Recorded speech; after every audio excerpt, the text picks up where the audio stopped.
un argumento neurológico a favor de la profundidad. Winifred Gallagher, escritora de libros de ciencia, descubrió accidentalmente la conexión entre la atención y la felicidad a causa de un acontecimiento aterrador e inesperado: un diagnóstico de cáncer. No solo era cáncer, aclara, sino una forma muy agresiva y relativamente avanzada de la enfermedad. Como recuerda Gallagher en Wrapped, un libro publicado en el 2009, al salir del hospital después de recibir el diagnóstico tuvo una repentina fuerte intuición. Esta enfermedad quiere monopolizar mi atención, pero yo, en la medida de lo posible, voy a concentrarme en mi vida. El tratamiento para el cáncer fue duro y agotador, pero una parte del cerebro de Gallagher sabía, gracias a su entrenamiento como escritora de no ficción, que su hábito de concentrarse en lo bueno de la vida, películas, caminatas y martini a las 6:30, era muy eficaz. Su vida durante este periodo habría podido convertirse en un senegal de temor y de desesperanza, pero resultó ser agradable en muchos momentos. Picada por la curiosidad, Gallagher se propuso entender mejor el papel que desempeña la atención, es decir, en qué lo positivo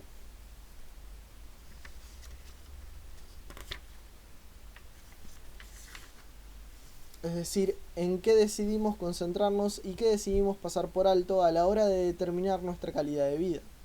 Tras 5 años de escribir textos de divulgación científica, estaba convencida de ser testigo de una gran teoría unificada sobre la mente. Como dedos que apuntan hacia la luna, otras disciplinas diversas, desde la antropología hasta la educación, la economía conductual y la orientación familiar, sugieren igualmente que el manejo diestro de la atención es la condición sine qua non de una buena vida y la clave para mejorar prácticamente cualquier aspecto de nuestra experiencia. Este concepto da un vuelco a la manera como la mayoría de la gente piensa acerca sobre su experiencia subjetiva de la vida. Tendemos a poner demasiado énfasis en nuestras circunstancias, pues asumimos que aquello que nos ocurre o deja de ocurrirnos determina cómo nos sentimos. Desde esta perspectiva, los detalles pequeños sobre la manera como pensamos el día no son importantes, porque lo que importa son los resultados a gran escala. Cómo obtener un ascenso o ir a vivir a un apartamento mejor. Según Gallagher, varias décadas de investigaciones contradicen esa visión. Lo que ocurre es que el cerebro construye una forma de ver el mundo sobre la base de las cosas a las que les prestamos atención. Si usted dirige toda su atención a un diagnóstico de cáncer, usted y su vida se vuelven infelices y sombríos. Pero si, por el contrario, dirige su atención a un martini vespertino, usted y su vida se vuelven más agradables, aunque las circunstancias en ambos casos son las mismas. Así lo resume Gallagher. ¿Quién es usted? ¿Qué piensa, siente y hace? ¿Y qué le gusta? Son productos de la sumatoria de aquello en lo que usted se concentra. En Wrapped, Gallagher analiza la investigación donde se expone de manera de comprender la mente. Cita, por ejemplo, a Barbara Fredrickson, psicóloga de la Universidad de Carolina del Norte, cuya investigación se especializa en la valoración cognitiva de las emociones. Después de un acontecimiento negativo en la vida, según muestra la investigación de Fredrickson, aquello sobre lo cual usted decide fijar su atención influye de manera importante en su actitud a partir de ese momento. Estas opciones sencillas funcionan como un botón de reiniciación para sus emociones. La autora da el ejemplo de una pareja que discute sobre la repartición inequitativa de las labores del hogar. En lugar de seguir centrando su atención en el egoísmo y la flojera de su pareja, usted puede fijarse en el hecho de que al menos se ha puesto sobre la mesa un asunto álgido, lo cual es un primer paso hacia la solución del problema y hacia el mejoramiento de su estado de ánimo. Esta parece una exhortación simplona a que miremos las cosas por el lado amable, pero Fredrickson descubrió que un uso hábil de estos hábitos puntuales, emocionales, puede generar resultados más positivos luego de un evento negativo. Los científicos pueden observar este efecto en acción a nivel neurológico.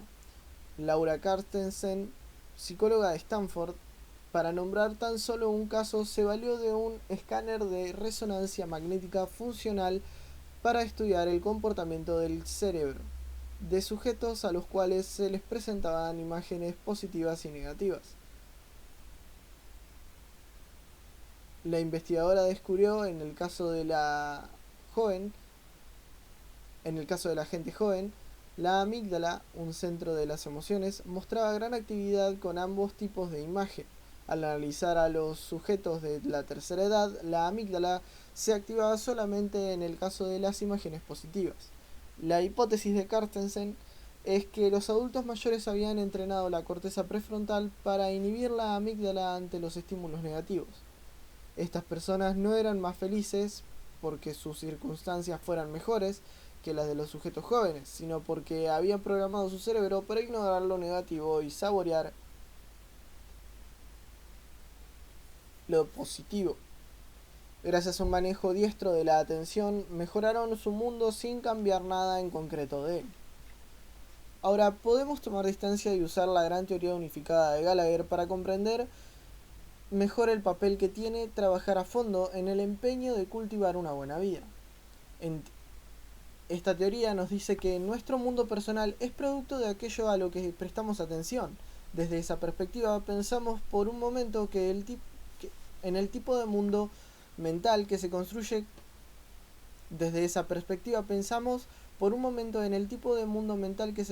cuando le dedicamos el tiempo suficiente a ciertas cosas o tareas profundas. En el trabajo profundo hay un sentido inherente de la seriedad y la importancia, ya sea que usted se llame Rick Furrer y se dedique a forjar espadas, o que trabaje como programador de computadoras y esté dedicado a optimizar un algoritmo. La teoría de Gallagher predice que si usted pasa el tiempo suficiente en este estado, su mente percibirá que su mundo es rico en sentido y en importancia. No obstante, se obtiene un beneficio oculto, pero igualmente importante, al cultivar una atención profunda en el trabajo. Esta concentración aceptará nuestro sistema de la atención y le impide a esta tomar nota de las cosas más pequeñas y desagradables que de manera persistente e inevitable pueblan nuestra vida. El psicólogo Mihaly Csikszentmihalyi, a quien retomaremos en la siguiente sección, explícitamente identifica esta ventaja al hablar de cultivar una concentración tan intensa que no queda espacio para pensar en nada irrelevante ni para preocuparse por otros problemas. Esta situación es particularmente pronunciada en el trabajo del conocimiento, donde la omnipresencia de la conectividad genera un apetitoso buffet de distracciones, buena parte del cual, si se le da el suficiente vuelo, se lo robará sentido e importancia al mundo construido por su mente. Para darles un sustento concreto a estas afirmaciones, usaré mi propia experiencia como estudio de casos. Veamos, por ejemplo, los 5 últimos correos electrónicos que envié antes de comenzar a escribir el primer borrador de este capítulo. Escribo primero el título del correo y enseguida un resumen del contenido. Urgente. Cal Newport, confirmación de registro de marca. Este mensaje era una respuesta a un fraude muy común en el cual una compañía trata de convencer a los dueños de sitios web para que registren su dominio en China. Me tenía muy molesto que me inundaran de correo basura, así que perdí la paciencia y les respondí en un ejercicio fútil, por supuesto, diciéndoles que su fraude sería más convincente si escribieran sin errores la palabra website en correos. SR. Este mensaje era una conversación con un miembro de mi familia sobre un artículo que leyó en The Wall Street Journal. Nota importante. Este correo era parte de una conversación sobre estrategias de inversión óptimas para la jubilación. FWD Study Hacks. Este correo, que lleva el título de mi blog, era parte de una conversación en la que yo buscaba coordinar una cita con una persona que iba a estar de paso en mi ciudad, una tarea complicada teniendo en cuenta el horario fragmentado del visitante. por simple curiosidad. Este mensaje era parte de una conversación en la cual un colega y yo reaccionábamos a ciertos asuntos espinosos relacionados con las políticas en la oficina, de esas que son frecuentes y están llenas de clichés en los departamentos académicos. Este tipo de correos nos dan una idea de las preocupaciones superficiales que distraen nuestra atención en un entorno laboral de conocimiento. Algunos de los asuntos tratados en estos correos son benignos, como hablar sobre un artículo interesante.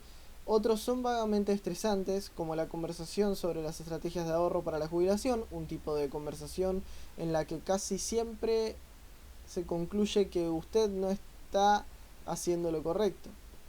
Otros son frustrantes, como cuando uno trata de fijar una cita cuando las agendas de las personas están bastante copadas, y otros son directamente negativos, como las respuestas aireadas a los estafadores o a las conversaciones donde prima la preocupación por causa de las políticas de la oficina. Muchos trabajadores del conocimiento pasan buena parte del día laboral interactuando con otros en torno a estos asuntos superficiales. Aunque se necesite que estos trabajadores hagan tareas más profundas, el hábito de consultar con frecuencia la bandeja de entrada del correo hace que estos asuntos ocupen una buena parte principal de su atención. Gallagher nos enseña que esta es una manera insensata de pasar el día, pues la mente entenderá la vida laboral como un espacio dominado por el estrés, la irritación, la frustración y la trivialidad. En otras palabras, el mundo que presenta su bandeja de entrada no es un lugar agradable para vivir. Incluso si sus colegas son amables y sus interacciones con ellos son siempre positivas y optimistas, al permitir que su atención se desvíe hacia ese paisaje seductor de lo superficial, usted corre el riesgo de caer en otra de las trampas neurológicas identificadas por Gallagher. 5 años de análisis sobre la atención han servido para confirmar ciertas verdades caseras, cuenta Gallagher. Entre ellas encontramos la noción de que una mente ociosa es el taller del diablo. Cuando usted pierde concentración, su mente tiende a fijarse en lo que no marcha bien en su vida y al pasar por alto lo que sí está bien. Desde una perspectiva neurológica, un día de trabajo que pasamos en función de lo superficial muy probablemente será un día agotador y perturbador. Incluso si la mayoría de cosas superficiales que copan su atención parecen inofensivas o divertidas. Las implicaciones de estos descubrimientos son claros. En el trabajo, y muy particularmente en el trabajo del conocimiento, aumentar el tiempo que pasamos en estado de profundidad equivale a sacar partido de la maquinaria compleja del cerebro humano, de tal forma que, por diversas razones neurológicas, se maximiza el sentido y la satisfacción asociados a la vida laboral. Después de llevar a cabo mi duro experimento con el cáncer, tengo un plan para vivir el resto de mi vida, concluye Gallagher en su libro. Escojo mis metas con cuidado, luego les dedico una total atención. En resumen, vivir una vida de concentración porque es la mejor que existe. Nos convendría mucho seguir su ejemplo. Un argumento psicológico a favor de la profundidad. Nuestro segundo argumento para explicar por qué la profundidad genera sentido fue formulado por uno de los psicólogos más conocidos del mundo y hay que decir que tal vez su apellido sea el que más se escribe con errores en el mundo. Mihaly.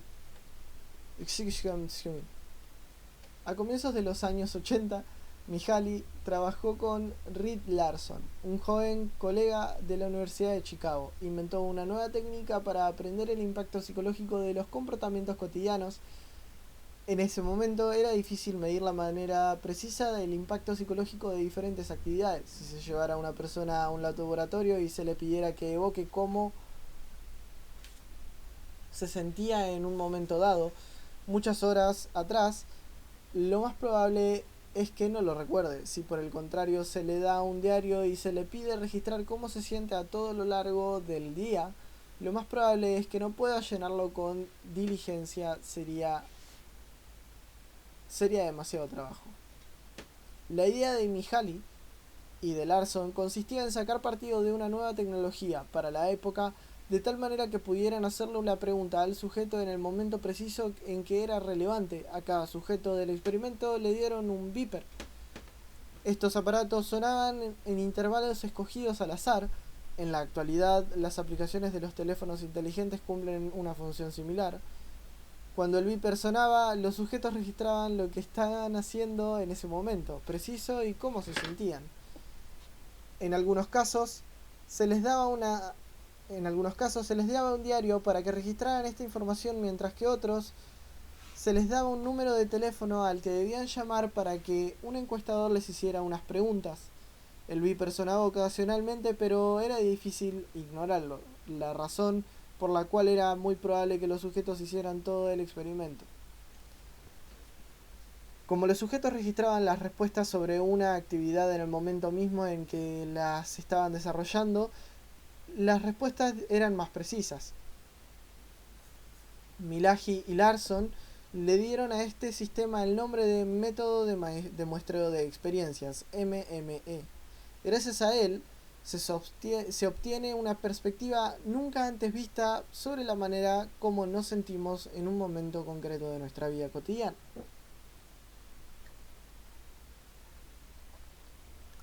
Entre muchos aportes, el trabajo de Milagy con el MME contribuyó a validar una teoría que venía desarrollando desde un decenio atrás. Por lo general, mejores momentos ocurren cuando el cuerpo o la mente de una persona va al punto máximo de sus límites, en un esfuerzo voluntario por lograr algo difícil y que valga la pena. Milagy le ha dicho estado mental el nombre de estado de flujo. Este psicológico popularizó el término con la publicación en 1990 con el libro referenciado Flow, en español Fluir. Al mismo tiempo, este descubrimiento rebatió la sabiduría convencional. La mayoría de la gente suponía, y todavía hoy ocurre así, que la relajación es el camino de la felicidad. Queremos trabajar menos y pasar más tiempo en una hamaca. Sin embargo, los resultados de los experimentos de Milagy con el MME demuestran que la gente se equivoca. Irónicamente, es más fácil disfrutar del trabajo que el tiempo libre, porque, como ocurre en las actividades donde hay estado de flujo, el trabajo implica metas, reglas y retos. Todo ello contribuye a que uno se involucre en el trabajo, se concentre en él y se deje llevar. El tiempo libre, en cambio, es descontracturado y se requiere un mayor esfuerzo para darle una forma que nos produzca satisfacción. Al hacer mediciones empíricas, constatamos que las personas están más felices que en el trabajo y menos felices cuando están relajadas. Como lo confirma el MME, cuantas más experiencias de estado de flujo ocurren en una semana dada, mayor es la satisfacción en la vida de un sujeto. Al parecer, los seres humanos se sienten mejor cuando están inmersos en una actividad que representa un desafío. Por supuesto que hay un traslapo entre la teoría del flujo y las ideas de Gallagher, que resaltábamos en la sección anterior. Ambas apuntan a la misma importancia de la profundidad por encima de la superficialidad, pero dan explicaciones diferentes sobre esta importancia. Gallagher afirma que el contenido de aquello en lo cual nos concentramos es crucial. Si prestamos una atención profunda a cosas importantes, por ende ignoramos cosas negativas superficiales, tendremos una experiencia más positiva e importante de nuestra vida laboral. La teoría del flujo de Milagy, por el contrario, no se pronuncia respecto al contenido de nuestra atención, aunque este psicólogo quizás estaría de acuerdo con la investigación citada por Gallagher. Su teoría indica que la sensación de hacer algo de manera profunda es gratificante en sí misma. A nuestra mente le gusta el reto, independientemente del tema. La conexión entre trabajar a fondo y el estado de flujo es clara. El trabajo profundo es una actividad apropiada para generar un estado de flujo. La frase que usa Milagy para explicar la generación del estado de flujo incluyen nociones tales como estirar los límites de la mente, concentrarse y perderse en una actividad, todas las cuales se encuentran en trabajar a fondo. Como hemos visto, el estado de flujo genera felicidad. La combinación de estas dos ideas constituye un poderoso argumento psicológico a favor del trabajo profundo. Varias décadas de investigaciones derivadas de los experimentos originales de Mihaly relacionados con el MME confirman que el acto de hacer trabajo profundo ordena la conciencia de una manera que hace que la vida valga la pena. Mihaly incluso afirma que las compañías modernas deben dar cabida a esta realidad y sugiere que se deben rediseñar los trabajos de tal forma que se acerquen lo más posible a las actividades donde se genera este estado de flujo. No obstante, siendo consciente de que un rediseño de este tipo sería difícil y perturbador, Mihaly explica que es incluso más importante que el individuo aprenda a buscar oportunidades para fluir. En último término, esta es la sección más destacada de nuestra breve incursión en el mundo de la psicología experimental. Crear nuestra propia vida laboral en torno a las experiencias del estado de flujo producida por un trabajador profundo es el camino para obtener una satisfacción profunda.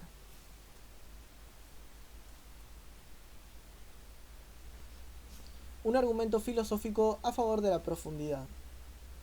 Nuestro argumento final a favor de la conexión entre la profundidad y el sentido exige que nos distanciemos de los mundanos concretos de la neurociencia y la psicología y adoptemos una perspectiva filosófica. Para llevar a cabo esta reflexión acudiré a dos académicos que conocen bien este tema, Hubert Dreyfus, quien fue profesor de filosofía en Berkeley durante más de 40 años, y Jean Dorrance Kelly, quien se desempeñaba como director del Departamento de Filosofía de Harvard en el momento en que yo escribí este libro. En 2011, Dreyfus y Kelly publicaron un libro titulado All Things Shining, que explora la forma como las nociones de la sacralidad y el sentido han evolucionado a lo largo de la historia de la cultura humana. Los autores se proponen reconstruir esta historia porque les preocupa el punto al que hemos llegado en la época actual. El mundo era, en sus diversas formas, un mundo de cosas sagradas y brillantes, explican Dreyfus y Kelly al principio de este libro. Ahora las cosas brillantes parecen lejanas.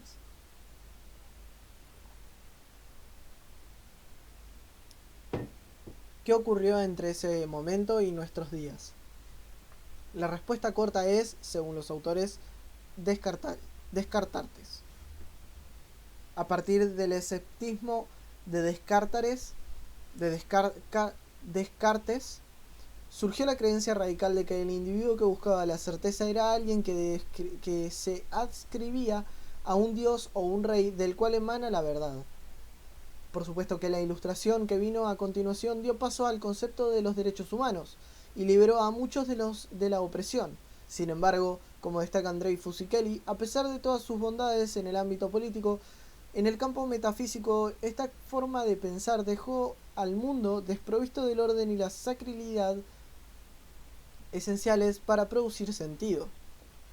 En el mundo posterior a la Ilustración nos impusimos la tarea de identificar qué tiene sentido y qué crece de él, un ejercicio que puede parecer arbitrario e inducir un nihilismo insidioso.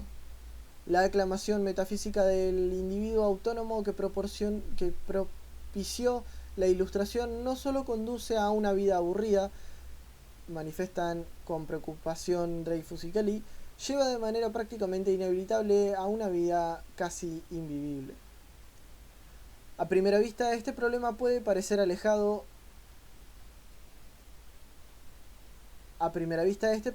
Parece parecer alejado de la búsqueda relacionada con la satisfacción que se deriva de la profundidad. Pero cuando miramos la solución de Dreyfus y Kelly, descubrimos nuevas perspectivas sobre las fuentes de sentido en las actividades profesionales. Esta conexión parece menos sorprendente cuando sabemos que la respuesta de ambos al nihilismo moderno se basa en el mismo asunto con el que abrimos este capítulo, las habilidades del artesano. Según sostienen Dreyfus y Kelly, en la conclusión de su libro, el arte de los oficios tradicionales es la clave para reabrir un sentido de la sacralidad de una manera responsable, para ilustrar esta afirmación utilizan como ejemplo el relato de un artesano fabricante de ruedas de carruaje. Como cada pedazo de madera es diferente, tiene su propia personalidad. Escriben después de un pasaje donde detallan el arte de la fabricación de estas ruedas. El carretero tiene una relación íntima con la madera con la que trabaja. Debe cultivar y cuidar sus virtudes sutiles. El artesano, al apreciar las virtudes sutiles del medio con el que trabaja, tiene sus manos un elemento crucial en el mundo posterior a la ilustración, una fuente de sentido que se sitúa por fuera del individuo. El carretero no decide arbitrariamente cuáles virtudes de la madera con la que trabaja son valiosas y cuáles no. Este valor es inherente a la madera y la labor que ésta debe llevar a cabo. Como explican Dreyfus y Kelly, dicha sacralidad suele estar presente en la habilidad del artesano. El trabajo de este, concluyen, no es generar un sentido, sino cultivar la capacidad para discernir los sentidos que ya están allí. Esto libera al artesano del nihilismo propio del individualismo autónomo a través de un mundo de sentido donde hay orden. Al mismo tiempo, este sentido parece más sensato que las fuentes citadas en épocas pasadas. En efecto, según dan a entender los autores, el fabricante de ruedas de carruaje no puede usar la calidad inherente de un pedazo de pino para justificar una monarquía despótica. Regresando al asunto de la satisfacción profesional, la interpretación que hacen Dreyfus y Kelly del arte de los oficios tradicionales como un camino para encontrar sentido permite comprender por qué el trabajo de personas como Rick Ferrer nos llama la atención a tantas personas. Como podríamos perfectamente afirmar estos filósofos, la cara de satisfacción de Ferrer es su trabajo. Al extraer el arte de un metal tosco, expresa el aprecio por una realidad escurridiza y valiosa en la modernidad, un vistazo de lo sagrado. Una vez que la hemos comprendido, podemos concretar esta sacralidad inherente a las artes de los oficios tradicionales como el universo del trabajo del conocimiento. Para ello debemos hacer primero dos observaciones. La primera, quizá parezca obvia, pero vale la pena insistir en ella.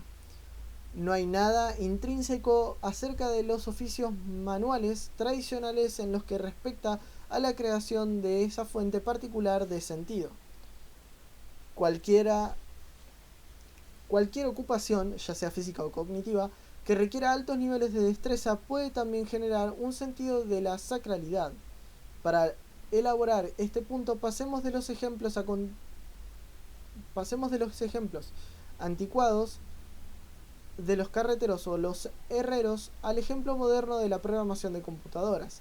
Analicemos de la siguiente cita del genio de la escritura de código, Santiago González, donde le escribe su trabajo a un entrevistador.